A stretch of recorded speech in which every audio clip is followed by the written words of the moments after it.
आप ये देखें कि जब मैच चल रहा था तो उसमें बारिश भी हो रही थी। बारिश की वजह से मैच में ओवर्स के कम होने का इम्कान था। ऐसे में जोनाथन ट्रॉट जो कि उनके कोच थे, उनकी जानिब से इशारा किया गया कि तुम लोग मैच को बहुत तेज लेके चल रहे हो, स्लो डाउन। ऐसा लग रहा है कि वो ढोल बजा रहे हैं, वो ढोल नहीं बजा रहे थे, वो बता रहे थे कि हल्के हो जाओ। उसके बाद राशिद खान जैसे ही बॉल करने के लिए वहां पर पहुंचे और ऐसे में जो अरे यार ये थोड़ा सा पहले से मंजर दिखाएं, अभी अच्छा खासा ये भाई हमारा खड़ा था और उसके बाद जैसे उन्होंने अपना हैमस्ट्रिंग पकड़ के वो नीचे लेटे, यानी कि सडनली जैसे किसी स्नाइपर ने उनकी टांग पे गोली मारी और टांग के पिछले हिस्से में। ठीक है, तो उसके बाद फिर ये है कि राशिद खान को बहरहाल उसके बाद ये हुआ कि इनको फिर जाना पड़ा, फील्डिंग से बाहर जाना पड़ा और राशिद खान हमें गुस्से में भी दिखाई दे रहा है कि भाई ये क्या हो रहा है। अच्छा, अब जितने भी साबिक क्रिकेटर्स हैं जो तज्जियाकार हैं वो कह रहे हैं ये फेक इंजरी थी, बिकॉज इसके बाद जब बारिश के बाद दोबारा मैच शुरू हुआ तो जिस तरह वो भागते दौड़ते आए हैं तो उस पर जो माइकल वॉन है उन्होंने तबसरा किया। उन्होंने कहा कि भाई तो गुलबदीन को तो किसी ने, इस खिलाड़ी ने कहा ऑस्कर अवार्ड मिलना चाहिए और साथ ही ये भी कहा साबिक इंग्लिश क्रिकेटर ने तंज करते हुए कि तारीख के ये पहले क्रिकेटर हैं अफगानिस्तान के जिन्होंने टांग में गोली लगने के बाद 25 मिनट बाद मैच में वापस आकर जबरदस्त तरीके से परफॉर्म किया। क्या बात है। तो हमारे साथ नुमाइंदा खुसूसी बराए खेल शाहिद हाशमी साहब मौजूद हैं, उनसे ज़रा बात कर लेते हैं। शाहिद साहब, मैं देख रहा हूँ कि ये अफ़गान खिलाड़ी गेम अवेयरनेस में भी अच्छे हैं, गेम भी उनकी अच्छी हो चुकी है, फिर उसके बाद फील्डिंग वगैरह में नर्व्स भी उनकी अच्छी रहती हैं, परफॉर्म भी अच्छा कर रहे हैं, अंग्रेज़ी भी अच्छी बोलते हैं और अब तो एक्टिंग भी अच्छी करने शुरू हो गए। तो अगली मंजिल क्या है उनकी, हॉलीवुड? ऐसे ही लग रहा है। गुलबदी ने जिस तरह किया पूरी सोशल मीडिया भरी हुई है, लेकिन इस तरह की डिलेइंग टैक्टिक्स हर कोई करता है। ऑस्ट्रेलियंस तो अब इसलिए विंचिंग कर रहे हैं कि उनकी टीम बाहर हो गई और उनको टीम को बाहर करने वाली अफगानिस्तान की टीम थी, थोड़ी उसने एक्टिंग ज्यादा कर दी और एकदम सडन कर दी। उसको चाहिए था थोड़ा भागता दौड़ता और उसमें मसल पुल करने वाली एक्टिंग करता है। स्लिप में खड़े खड़े किसी की भी हैमस्ट्रिंग पुल नहीं होती, इसीलिए वो ज्यादा ट्रॉल हो रहा है। बल्कि ऐसा लगा कि जब उसको अफगानी खिलाड़ी उठा रहे थे तो किसी ने उसका हाथ पकड़ा तो उसने कहा नहीं मेरे हाथ में नहीं, मेरी तो हैमस्ट्रिंग में इंजरी हुई है। अच्छा। तो थोड़ी जो रिएक्शन था वो थोड़ा बहुत ही जल्दी उन्होंने कर दिया ट्रॉट के कहने पर। तो एक अंग्रेज ही कह रहा है और अब अंग्रेज उसका मजाक उड़ा रहा है, माइकल वॉन ऑस्ट्रेलियन मजाक उड़ा रहे हैं, तो ऑस्ट्रेलियन भी करते हैं। ऑस्ट्रेलियन तो डेलिब्रेट टैक्टिक्स हमेशा यूज करते हैं। वो तो बड़े दिल जले हुए हैं, वो तो कह भी सकते हैं। लेकिन शाहिद साहब, क्या ये कानूनी तौर पे आईसीसी के बड़े रूल्स हैं, ये क्या जुर्म में शुमार नहीं होता अगर आप जानबूझकर डिले कर रहे हैं और टाइम जाया कर रहे हैं? नहीं, अगर 3 अंपायर होते हैं, एक टीवी अंपायर होता है वो देख रहा होता है, मैच रेफरी देख रहा होता है, वो इसका नोटिस लेते हैं अगर ज्यादा डिले करते हैं वो टाइम। लेकिन उन्होंने विद इन 3 मिनट्स खड़े हो गए, जाने लगे, फिर अंपायर ये कहते हैं कि आप टाइम वेस्ट कर रहे हैं, आपकी इंजरी अगर ज्यादा है तो आप बाहर जाए।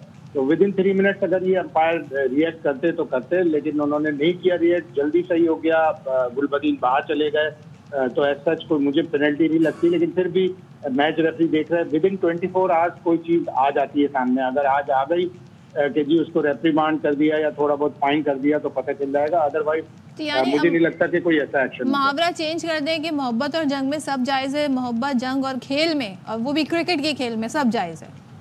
बिल्कुल, वो तो जंग के बहुत ही आदी हैं, जंगजू होते हैं, किसी को अपने हरीफ को छोड़ते नहीं। तो मोहब्बत और जंग में जब सब कुछ जायज है तो थोड़ा बहुत अगर उसने डिले कर दिया, लेकिन विद इन द रूल्स था कि मतलब इतना ज्यादा टाइम वेस्ट नहीं किया। जब वो ये देखते हैं अंपायर के चूंकि डीएलएस पे जा रहा है, बारिश हो रही है, तो इसी वजह से उन्होंने कोई एक्शन नहीं लिया।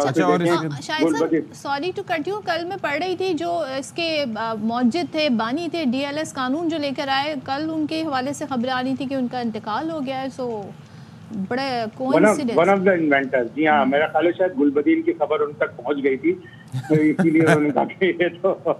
लेकिन उनका इंतकाल 21 तारीख को हुआ है और वो चूंकि इंग्लैंड के छोटे किसी गाँव में विलेज टाइप में रहते थे तो देर तक उनको खबर मिली, 23-24 तक हमें मिली, 21 तारीख को उनका इंतकाल हो चुका था। अच्छा, अब जरा बता दें कि ये जो सेमीफाइनल का लाइनअप है, South Africans have always been very unlucky, they played really well, लेकिन उसके बाद एंड में आके वो थोड़ा सा उनके साथ मसले मसाइल हो जाते हैं।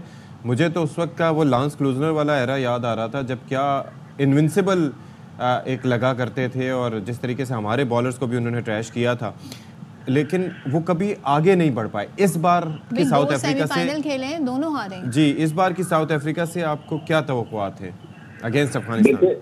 देखिए इस दफा उन्होंने बड़े करीब करीब आके मैच जीते हैं। 1 रन से मैच जीता, 4 रन से मैच जीता, 3 विकेटों से मैच जीता। तो वो कुछ लग रहा है कि जैसे जो क्रूशियल मोमेंट्स होते हैं उनके आदी हो गए हैं और वो फाइट करके 1 रन से 4 रन से जो जीत रहे हैं, तो इस दफा वो चोक नहीं करेंगे। लोग ज्यादा एक्सपेक्ट यही कर रहे हैं। माकरम जो उनका कप्तान है, नया, यंग है, इंटेलिजेंट है और वो 2014 में जूनियर वर्ल्ड कप की ट्रॉफी भी उठा चुका है। तो बहुत से लोगों को एक्सपेक्टेशंस हैं कि वो सीनियर ट्रॉफी भी उठाएगा।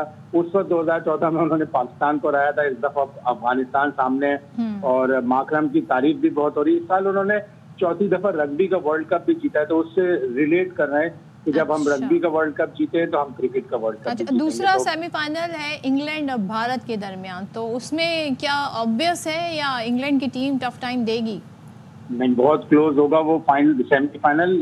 पिछली दफा 2022 में जब सेमीफाइनल हुआ था तो इंग्लैंड ने बड़ा एकतरफा मुकाबले के बाद 10 विकेटों से जीता था। लेकिन उस मैच में और इस मैच में फर्क यह है कि जसप्रीत बुमराह नहीं था उस वक्त, इंजर्ड थे, उन्होंने वो वर्ल्ड कप नहीं खेला था। आउटस्टैंडिंग अब तक बॉलिंग की है। इस आखिरी मैच से पहले जो उन्होंने ऑस्ट्रेलिया से खेला था, 114 गेंदें की थी बुमराह ने 5 मैचों में और उसमें से 77 डॉट बॉल्स थी।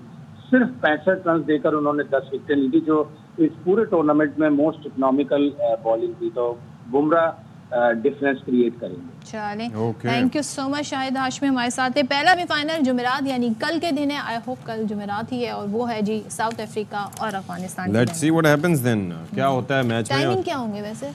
टाइमिंग, अब मैं आपको बताऊं, सच्ची बात यह है कि वो कुदरत का निज़ाम आने के बाद मैंने टाइमिंग्स पे तवज्जो देना छोड़ दी है। जब अपनी टीम बाहर हो गई तो क्या जरूरत है कि हमें इतनी मेहनत करने की? हाँ, मैं ये करता हूँ, सारे मैचेस देख मैं ये कर रहा होता हूँ, मैचेस देख रहा होता हूँ, लेकिन उसमें होता ये है कि एंड टाइम पे क्रिक इन्फो या किधर जाके आपने उस वक्त नोटिस कर लिया कि मैच की टाइमिंग क्या है, किस वक्त मैच आ रहा है, उस वक्त आपने देख लिया कहीं चलते फिरते। लेकिन वो जो इंटरेस्ट, वो जो दीवानगी, वो घर में कोई ऐसा फर्द होता है लाजमी जो मैच किसी का भी हो वो मैच लगा के उसने देखना होता है, तो होता ये है कि बस फिर आपका भी इंटरेस्ट डेवलप हो जाता है। अच्छा, मैच की तो ज़ाहिर बात होती रहेगी क्योंकि अभी टूर्नामेंट जारी है,